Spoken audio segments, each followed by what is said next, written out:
buenos días, dominicanos, dominicanas, ciudadanos y ciudadanas del mundo. Julio Martínez Pozo. Los comentarios de los temas más importantes, el programa de mayor influencia de la radio y la televisión nacionales y de todas las plataformas sociales. Entramos en materia inmediatamente.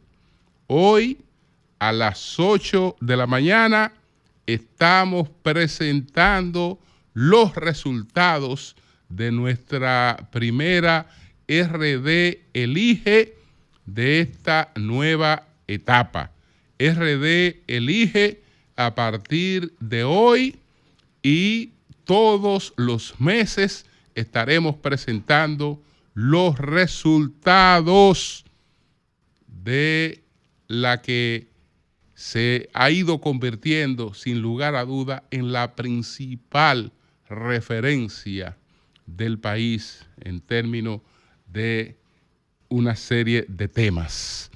Entonces, señores, miren, abarco estos temas que voy a enumerar de inmediato.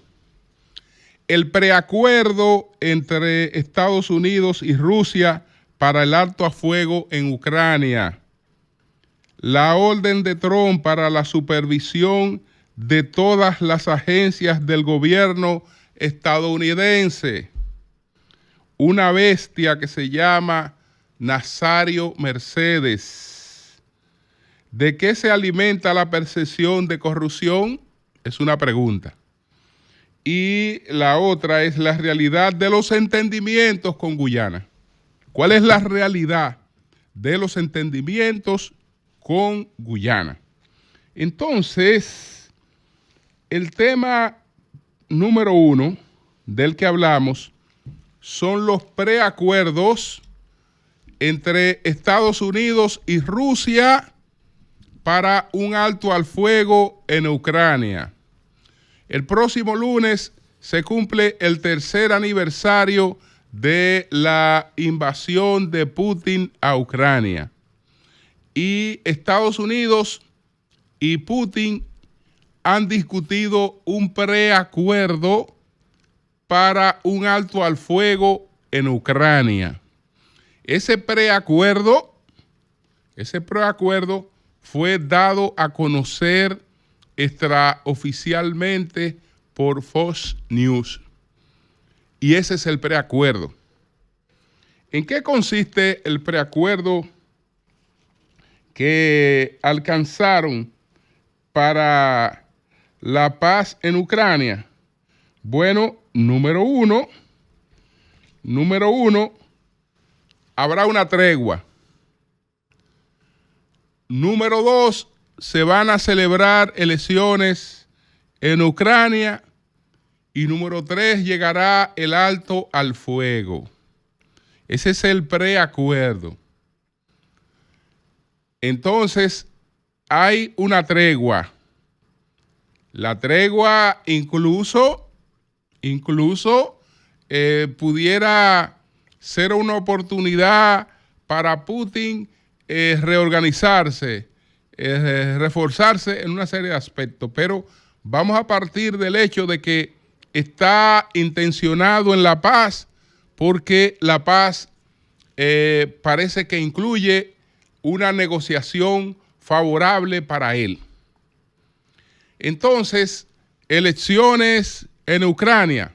Bueno, en las elecciones en Ucrania, incluso Vladimir Putin pudiera tener una incidencia, porque la gente está harta de la guerra, está hastiada de la guerra, independientemente de que el sentimiento nacionalista y la cantidad de muertos los alejen de Rusia, pero están hartas de la guerra.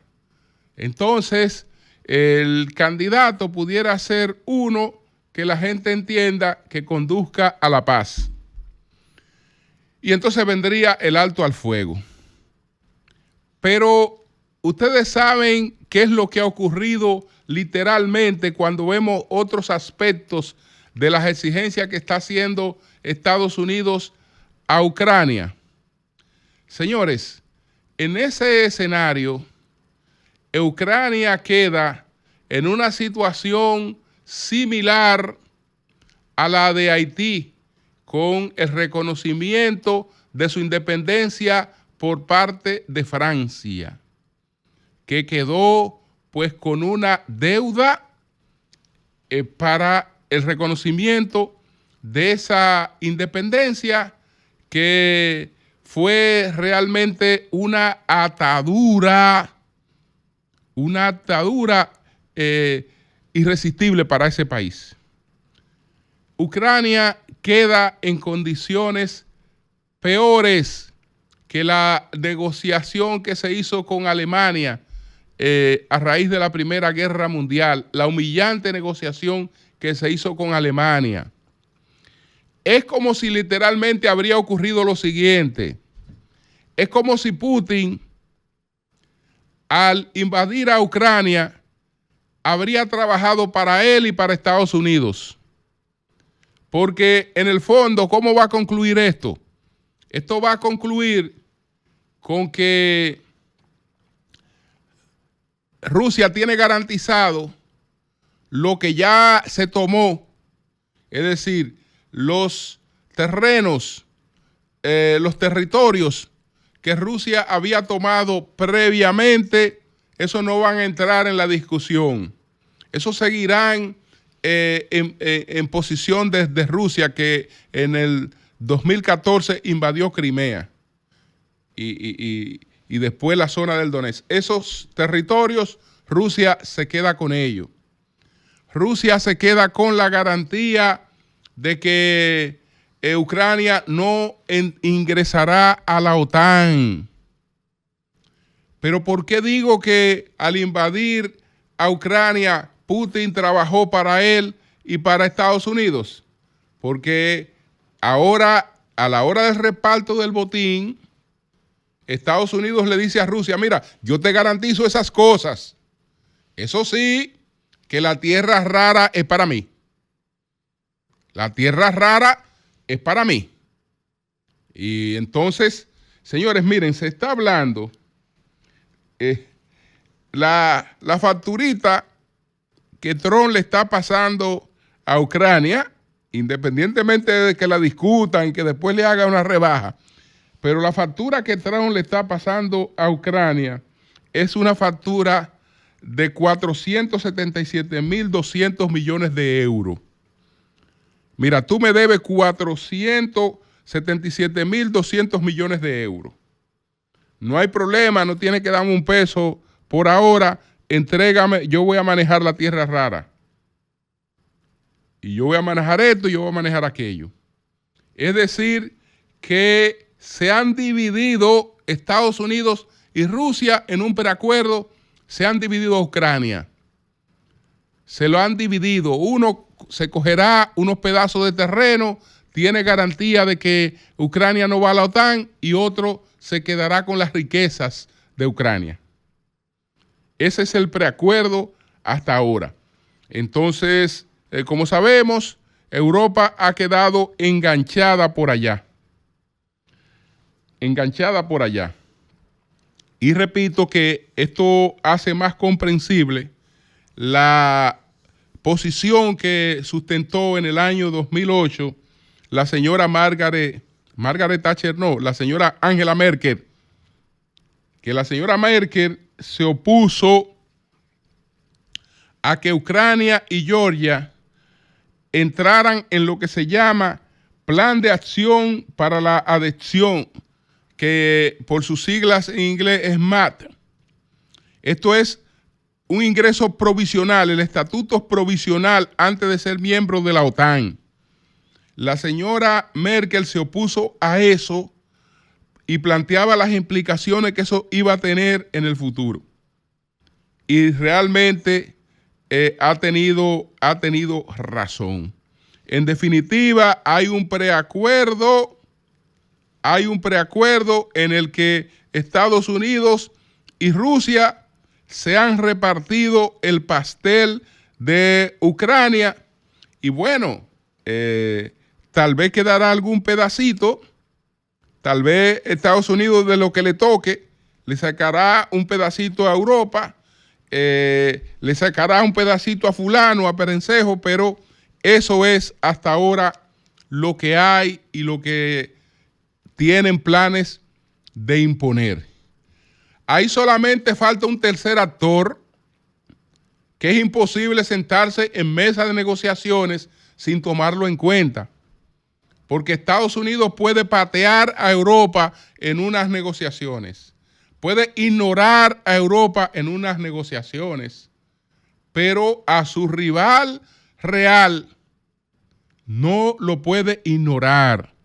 Entonces, si Rusia y Estados Unidos se han puesto de acuerdo para repartirse a Ucrania, habrá que ver qué habrá en el fondo para China, que el señor Putin tiene sus compromisos también con Xi Jinping, que hay que tomarlo en cuenta ahí en ese reparto en el que parece que va a concluir el proceso de un alto al fuego en Ucrania.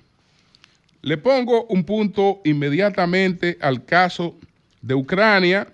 Esto es el preacuerdo entre los cancilleres o el secretario de Estado Marco Rubio y el canciller ruso Sergei Lavrov. Ya esto se sellará posteriormente en un encuentro entre Trump y Vladimir Putin. Este es el preacuerdo. Este es el preacuerdo y desde luego que el preacuerdo puede ser modificado. Entonces, señores, miren, paso inmediatamente al segundo tema. El segundo tema tiene que ver con una ordenanza, es una ordenanza que ha firmado el presidente Donald Trump. Esta orden ejecutiva de Trump está ordenando, ¿qué está ordenando Trump? Una revisión inmediata de todas las agencias estadounidenses, una supervisión de todas las agencias estadounidenses. ¿Qué quiere decir esto? Vamos a ver qué quiere decir esto y algunas cosas que le voy a adicionar. Miren, el presidente estadounidense, Donald Trump, firmó una orden ejecutiva, eso fue ayer, que impone supervisión presidencial a todas las agencias federales y a las agencias reguladoras e independientes. La orden indica que administraciones previas han permitido que las llamadas agencias reguladoras independientes operen con una supervisión presidencial mínima, que ejercen una autoridad ejecutiva sustancial sin suficiente rendición de cuentas al presidente y a través de este al pueblo estadounidense. Señores, miren,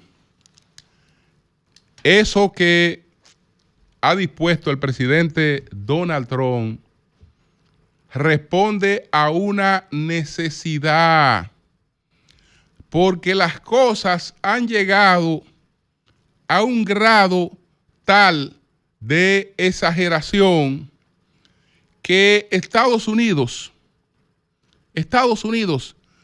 se ha ido, digamos, perjudicando, se ha ido hundiendo en sí mismo en una situación inexplicable. Parecerían teorías conspiranoides o teorías de conspiración, pero no son teorías de conspiración. No son teorías de conspiración. ¿Qué es lo que pasa con la forma en la que se están distribuyendo esos recursos? ¿Y hacia qué agenda van dirigidas los recursos en la que están involucradas una gran parte de las agencias estadounidenses? Bueno, a una agenda en la que la sociedad está sometida a unas fragmentaciones que parecen de locura. Parecerían que se está rindiendo homenaje a la estupidez. Señores, un profesor de matemática, cualquier profesor de matemática calificado de Estados Unidos, cualquier genio de la matemática en Estados Unidos, ¿usted sabe cuál es su mejor mercado en estos momentos? Y cómo ese país ha ido experimentando prácticamente sin notarlo una fuga de cerebro. ¿Ustedes saben cuál es el principal mercado de un buen profesor de matemática en los Estados Unidos? El principal mercado de un profesor de matemática en los Estados Unidos, de un buen profesor de matemática en los Estados Unidos en estos momentos, es China. Lo mejor que le puede ocurrir a un profesor de matemática en estos momentos, en vez de estar cogiendo lucha en una universidad y expuesto a cualquier tipo de desconsideración en una universidad o en una escuela secundaria, muchos profesores, ¿qué es lo que están haciendo? Buscando una oportunidad de irse hacia Asia. ¿Por qué? Porque desde que el mundo es mundo, ha existido un respeto por las matemáticas, ha existido un respeto por las ciencias exactas, pero eso se fue a casa del diablo. Eso se fue a casa del diablo porque ahora en las escuelas estadounidenses, y eso inducido en gran medida por esta nueva agenda, ya no solo estamos hablando de que la biología es una ciencia enferma, que la biología es una ciencia natural, pero que la biología es una ciencia enferma.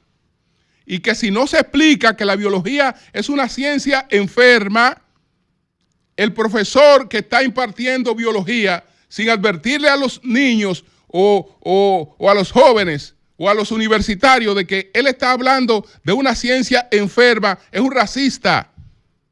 Porque la biología, según la nueva agenda, vino originalmente con dos enfermedades. Dos enfermedades. Heterosexualismo y adocentrismo. Lo primero es una visión de la sociedad basada en el hombre.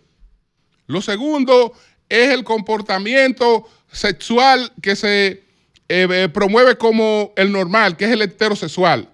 Entonces, la biología es una ciencia enferma porque vino con esas dos enfermedades. Pero ya eso se ha traspasado a la matemática. Ustedes saben que la matemática, bueno, ya se logró, en México ya se logró que las escuelas no insistieran en las soluciones de problemas matemáticos. ¿Por qué? Porque la matemática, al tener una pretensión de exactitud, forman parte de una imposición opresiva. Entonces, ya el estudiante no debe aprender matemática porque la matemática lo expone a buscar respuestas exactas y las respuestas exactas no existen. Son una imposición de la sociedad patriarcal. Entonces lo que se está enseñando es una mierda.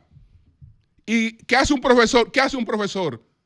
Exponerse a que lo insulten en una universidad, a que lo desconsideren. Si yo lo que sé es enseñar matemática y en Asia que están pagando bien para enseñar matemática y por lo menos ahí respetan la matemática, yo me voy para Asia. Eso le está pasando en esa sociedad y todo eso está financiado por esas agencias. Todo ese disparate, todo ese disparate es con fondo de eso. Miren, por ejemplo, el señor Bill Gates y la señora Melinda Gates, que invierten unos millones, pero unos millones extraordinarios. ¿Ustedes saben en qué lo están invirtiendo? Justamente en tratar de que las matemáticas se enseñan desde otro sentido. ¿Por qué? Un niño prieto, un morenito, que se pare a hablar de Newton, le dice, no, pero es que usted no puede hablar de Newton. Cuando tú te hablas de Newton, tú mismo te estás denigrando. No me hables de las 3 leyes de Newton, háblame de las 3 leyes fundamentales, pero no me menciona al tal Newton, porque el tal Newton era blanco. Entonces tú te estás dejando imponer ideológicamente el blanquismo, la superioridad blanquista. Todos esos malditos disparates, señores. Todos esos disparates están pues con una vigencia increíble. Entonces, lo que le citaba de la Fundación Bill Gates, por ejemplo. Bueno, como ejemplo de programas destinados a compañeros profesores, del que ya hemos hablado, titulado Hacia una enseñanza equitativa de las matemáticas, financiado por la Fundación Bill Gates y Melinda Gates, y cuyo objetivo es desmantelar el racismo de la enseñanza de las matemáticas en las escuelas primarias y secundarias. Según este programa, la cultura de la supremacía blanca está presente en el aula cuando el objetivo es obtener respuesta correcta. Señores, miren, hasta ahora, incluso en el enfrentamiento que caracterizó la Guerra Fría, en el enfrentamiento con el marxismo, no se llegó a esas exageraciones porque el marxismo era materialista. Y el marxismo competía por una superioridad científica, es decir, que las ciencias no se habían politizado tanto como se pretenden politizar ahora. Y estamos envueltos en una serie de tonterías y de disparates que desde Estados Unidos hacia todos nosotros, pues van siendo impuestas y financiadas con dinero público y con dinero público. Y cuando yo digo con dinero público y con dinero público, es porque debemos estar claros de un asunto. Que hay una agencia por ahí, la agencia local nuestra, estadounidense, dice, bueno, yo no estoy en la obligación de rendir cuenta porque mis fondos no son públicos. Señores, no hay fondos que no sean públicos. No hay fondos que no sean públicos, porque si son de gobierno son públicos, pero si son de fundaciones también son públicos. Porque esas fundaciones, todos esos cuartos que invierten, es de dinero público. Porque el dinero que ellos tienen que pagar de impuestos y que por la vía de esas fundaciones lo deducen de sus impuestos, es decir, usan el dinero público. Todo lo que se usa para este tipo de cosas es dinero público. No hay dinero que no sea privado en él, que sea exactamente privado, sino todo es dinero público. Todo es dinero público. Entonces, por eso, quería decir claramente que no hay exageración en esa decisión del presidente Donald Trump. Bueno, tengo que venir al plano local. Y en el plano local, además de una cuestión que cité, señores, miren, hay un señor ahí que se le conoció una medida de coerción. El señor se llama Nazario Mercedes. ¿Ustedes saben cuántas mujeres ha asesinado ese hombre en distintas etapas? Y andaba por ahí asesinando más, 5 mujeres. El señor Nazario Mercedes ahora tiene una medida de coerción de 3 meses. Pero ha asesinado 5 mujeres. Y a ese señor apenas se le puede condenar por una porque no hay cúmulo de penas. Pero usted lo ve y usted busca los casos. El caso por el que él tiene una medida de coerción de 3 meses es por el caso de Darmelin de los Santos Ramírez de Rancho Arriba. Eso fue en el 2022. Pero también tiene en la costilla la muerte de Jessica Figueroa. Eso fue en Villa Altagracia, eso fue después. Es decir, él está siendo juzgado ahora por un feminicidio del año 2022. Pero como él estaba suelto, 2 años después cometió otro feminicidio en Villa Altagracia. Este fue el caso de Jessica Figueroa. A esa la mató en Villa Altagracia. Pero ese mismo caballero, en el año de 1995, es decir, que debía estar preso, y no habría matado la que mató en Ocoa, ni habría matado la que mató en Villa Altagracia, asesinó a Yané Castillo en San Pedro de Macorís en el 1995. Y entonces tiene otros casos. A Diana Carolina Lorenzo fue en el 2008 que la asesinó. Y a Rosa María Peralta en Atoviejo, en Maimón, en el 2014. En el 2014. Ahí tiene ese rosario de muerte. Ese caballero, lamentablemente, solo se le podrá condenar por un hecho porque no hay cúmulo de penas. ¿Y usted sabe por qué no hay cúmulo de penas? Porque no podemos aprobar el código sin las 3 causales, porque le estamos rindiendo homenaje a la sociedad patriarcal. ¿Y a quién le estamos rindiendo homenaje? Con un individuo puede matar cuantas mujeres se le antoje y la mayoría la puede matar sin ningún tipo de penalidad. La verdad es que eso te reduce a la impotencia total. Pero bueno, quiero referirme a 2 cosas. Primero, al tema de la percepción de corrupción. ¿De qué se alimenta la percepción de corrupción? Bueno, de percepción. La percepción se parece a la realidad, pero no es la realidad. La percepción puede tornarse más importante a veces que la realidad, pero no es la realidad.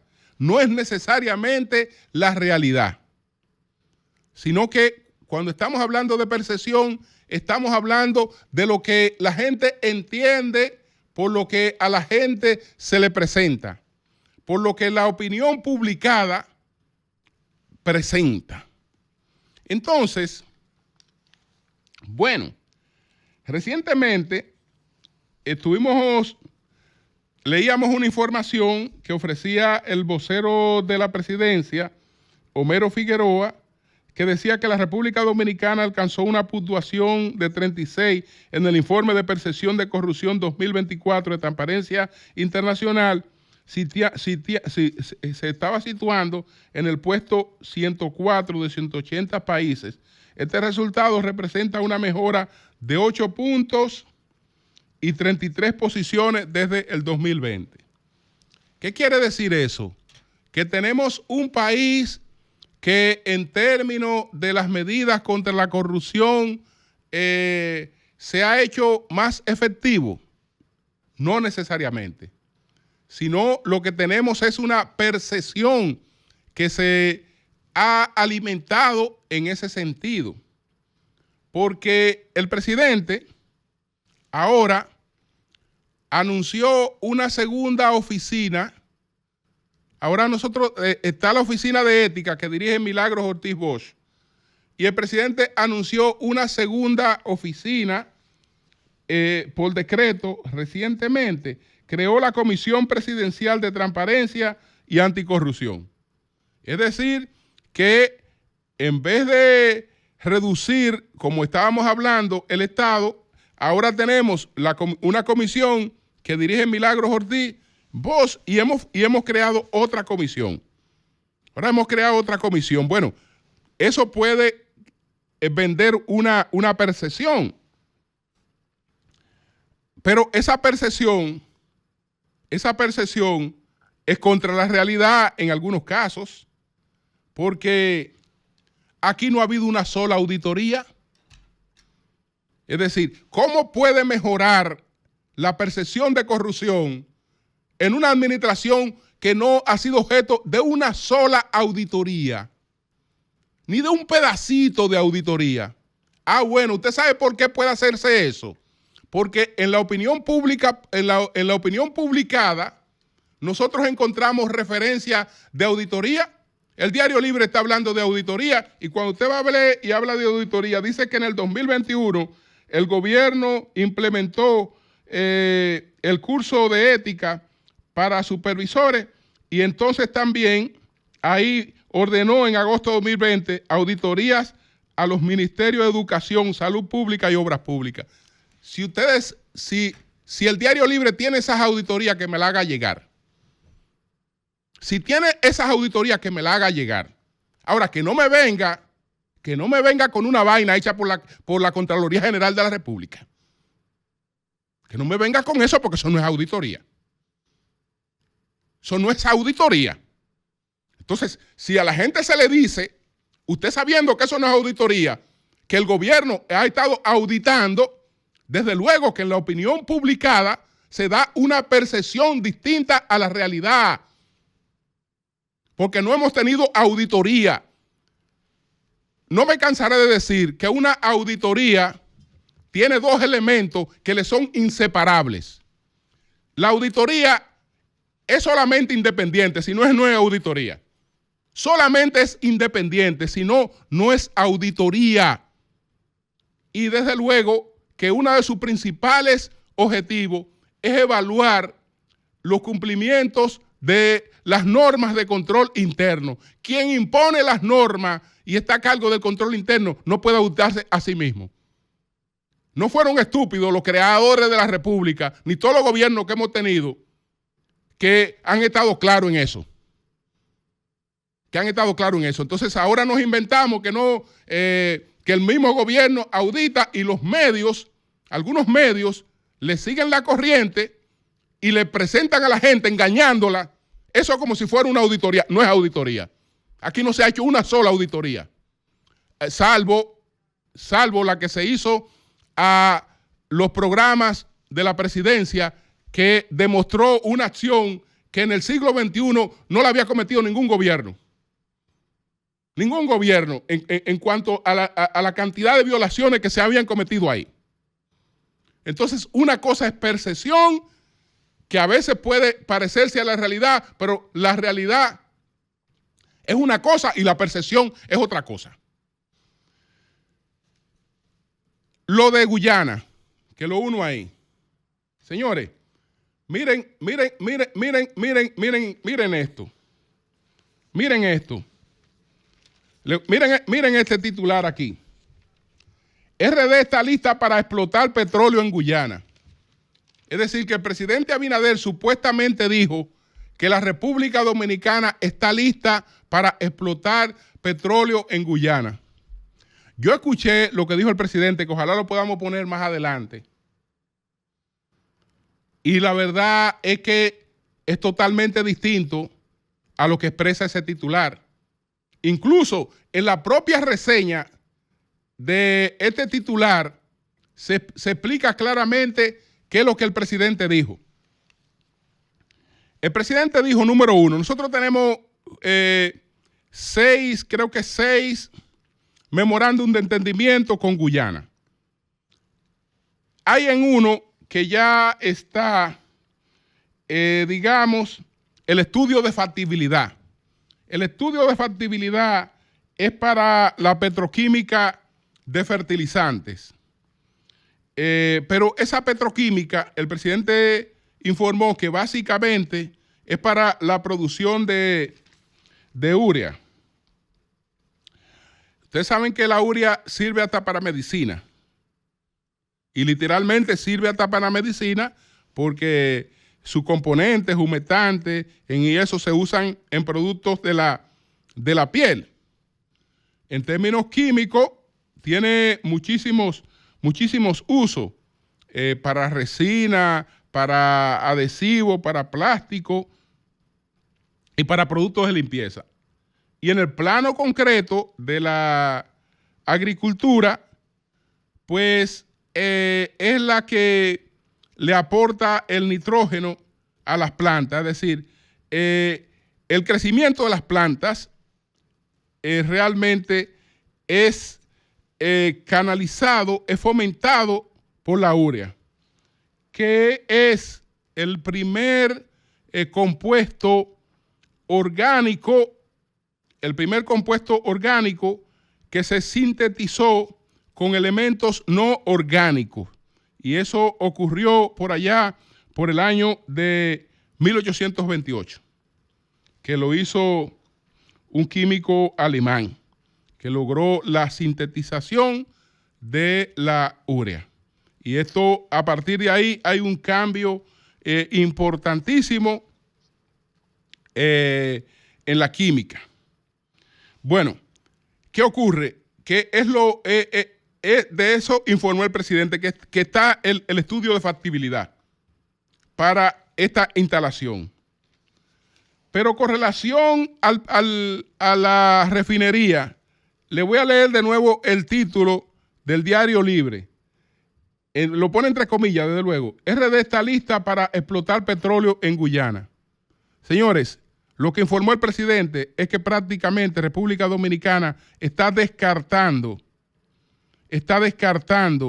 lo de una refinería en Guyana. Miren lo que informó el presidente.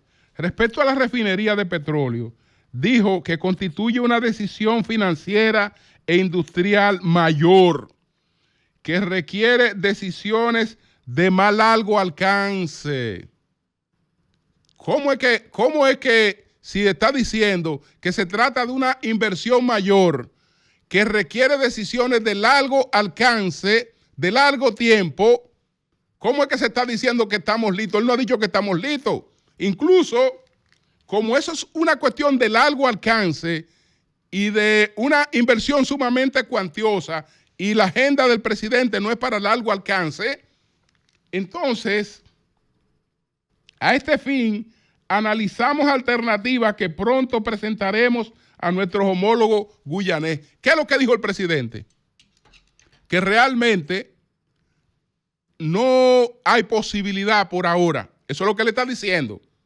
Que no hay ninguna posibilidad por ahora del tema de una refinería de petróleo en Guyana, que eso es una cuestión de una inversión mayor y de muy largo alcance, y que lo que está haciendo el gobierno es estudiando otras alternativas para presentárselas a Guyana. Eso es lo que él dijo. Pero no, él lo que dijo que estamos listos supuestamente para empezar a explotar petróleo en Guyana. Pero eso no es lo que le está diciendo. Eso no es lo que le está diciendo. Entonces, como ustedes ven, como la gente no solamente se queda en los titulares, la percepción a veces se alimenta de titulares. Se alimenta de titulares, pero a veces son distintos a las realidades. Cambio y fuera.